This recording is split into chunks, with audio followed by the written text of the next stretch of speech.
all of this diplomatic row between India and Canada after Canadian Prime Minister made these allegations that Indian agents are possibly involved against killing the Khalistani extremist Hardeep Singh Nijjar.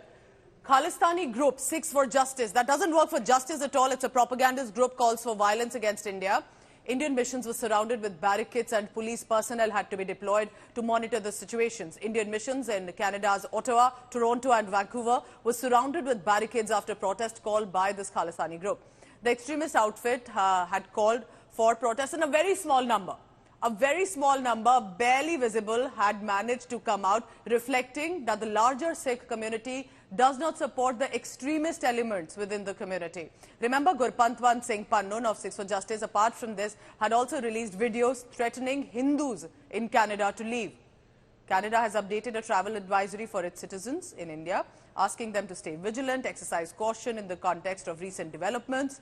The fact is, Canadians in India have nothing to fear, have nothing to be concerned about, but there are members of Indian community in Canada who are currently feeling a lot of unease and are living in concerned situations.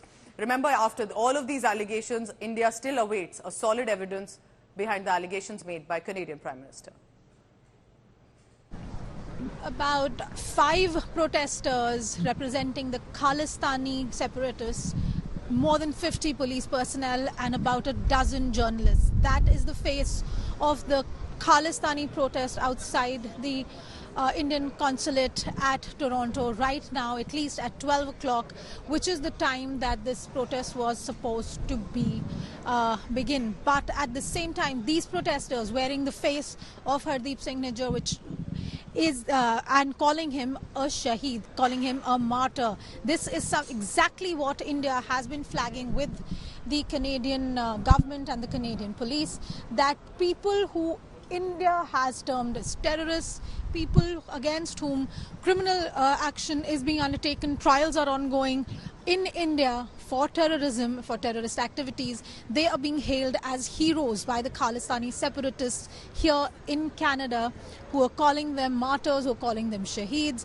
And there is a very clear anti-Hindu stance to this protest as well, as photos of Indian Prime Minister Narendra Modi and allegations of Hindu terror are being raised by the posters that these Khalistani protesters are carrying. But clearly, even though the Canadian authorities seem to be taking the protest itself very seriously with the massive police presence here, the actual number of protesters here is just about 4 or 5 people who are at the moment, as you can see in the visuals, surrounded by media persons who are asking them questions. There is more police and media than any protesters, at least here at noon outside the consulate office in Toronto. This is Aneesha Mathur for India Today. We're speaking now to Canada's 2-time MP from the Liberal Party and a lawyer, Mr. Ramesh Sangha. Thank you very much, sir, for speaking to India Today. Sir, years ago you'd raised this issue of the Khalistan question in Canadian politics, and now we seem to be seeing a ramification. How do you see the situation today with regard to within Canada and with regard to Indo-Canadian relationship?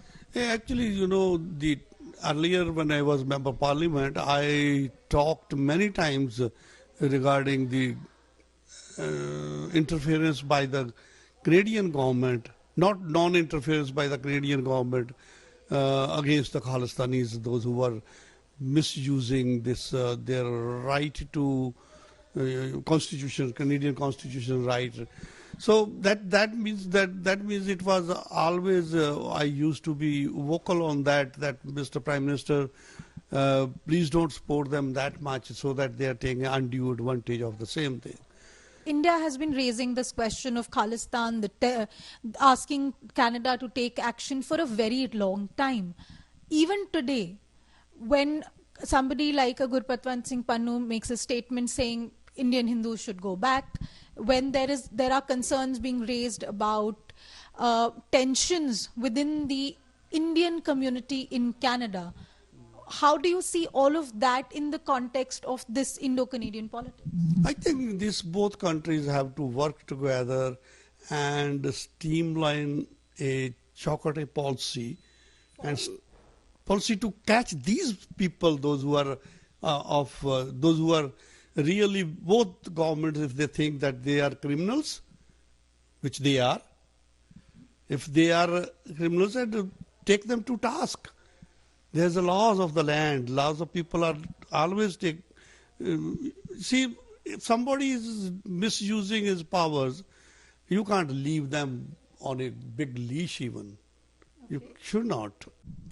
We're now speaking to some of the senior journalists and analysts, activists here in Toronto to get a sense of why this situation seems to be escalating. Is it escalating, or is it something that can be controlled? I'm speaking to Mr. Vidya Bhushandhar of the Indo-Canadian Kashmiri Forum and senior journalist Mr. Tahir Gohra.